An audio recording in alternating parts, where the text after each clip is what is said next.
Hey guys, Souljah right here. Just to let you know that. Imagine I told you, yeah, this battery is a replacement battery, not a genuine battery.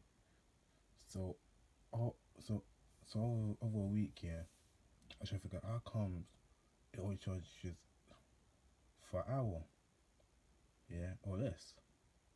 So I realized that but let me tell you what's funny though. Like according to the activity monitor, it says that it will last for like 7 hours, right?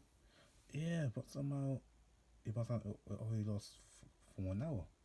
So what I might do is I might just take out the battery and put it back in and see if it'll make a difference. If not, I'll just buy a new battery, a genuine one. Yeah, hopefully, hopefully it'll be okay from there. Yeah.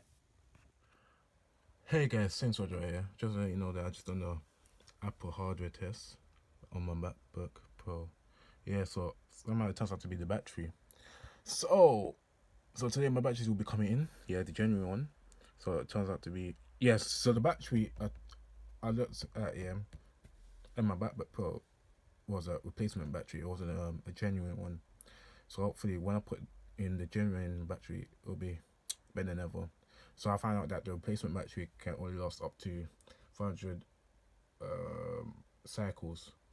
Yeah, but the genuine one can last up to 1,000 cycles. Yeah, which is pretty good. So hopefully, once I put the genuine battery in, and let's just see what happens from there. Yeah. This is just a quick hardware test. Yeah, we actually did 2 minutes and 21 seconds, but normally it will take 3 minutes or longer. I mean, the reason why it took quick is because I got solid state drive.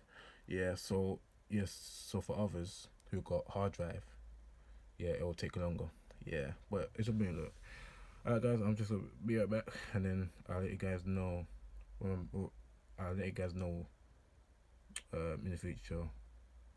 I mean, in hours time when the battery comes, and then hopefully I'll just set up. Yeah, peace.